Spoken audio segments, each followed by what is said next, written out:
How's it going, everybody? Welcome back to 2A News Now. And as always here at 2A News Now, you get your Second Amendment news straightforward and to the point with no BS added in. A Michigan man who was accidentally shot in the face with a ghost gun is suing JSD Supply, a 19-year-old Michigan man who lost his right eye after being shot with a firearm made from a ghost gun kit.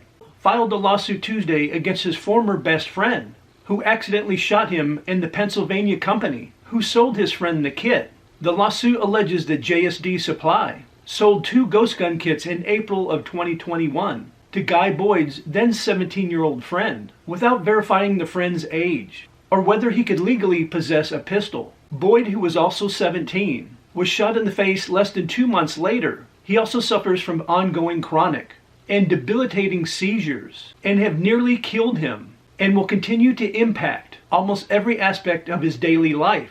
Boyd's attorneys wrote in the lawsuit, "This case is about the known and obvious dangers of arming a teenager with a gun, a company that cavalierly ignored these dangers, and a young man whose life was shattered because of it.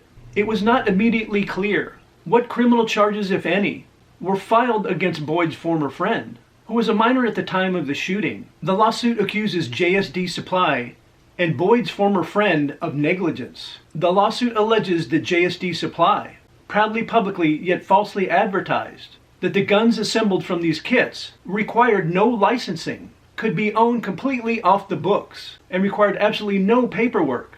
New Jersey's Attorney General sued JSD Supply and another company in December, alleging that they tried to sell ghost guns, which are illegal in that state. For those who don't know, ghost guns are made of parts assembled into weapons, usually made at home. The critical component in building an untraceable gun is what is known as the lower receiver. Some are sold in do-it-yourself kits, and the receivers are typically made from metal or polymer. On April 9th, 2021, the team named in the Michigan lawsuit allegedly purchased ghost gun build and completion kits online for $464.97 and had them shipped to his home, which is about 36 miles southwest of Detroit. His mother found the first assembled pistol and took it away because he was underage. 18 days later, he purchased 2 more of the companion kits for $474.97 and also had them shipped to his home. Boyd and the teen had been best friends for over 10 years, had been drinking alcohol and smoking marijuana with 2 other friends in late May of 2021 when the gun was pointed at Boyd and the trigger was pulled. The last thing Boyd remembers from that night is his friend saying after he had shot him, "I love you, bro." Doctors were unable to remove all of the bullet fragments, and some still remain in Boyd's brain.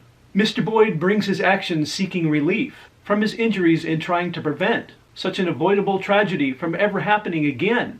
According to the lawsuit, which says the amount of damages exceeds $25,000, a jury will decide the amount of damages if the lawsuit succeeds. This is a real tough one, isn't it? And he's lucky to be alive, but it's something he has to live with for the rest of his life. And you know for sure his former friend is liable for what happened. But what are the odds his friend now having any money to be able to pay him if he wins the lawsuit? And as far as JSD Supply, should those kits have to be signed for by an adult? And ultimately, do you think that JSD Supply is liable as well? And I will continue to say it in every video. I appreciate everybody's support with the channel. You guys are always crushing it by liking, sharing, and subscribing and hitting those post notifications. And I really do appreciate it. And I invite you to come on back and watch my next video.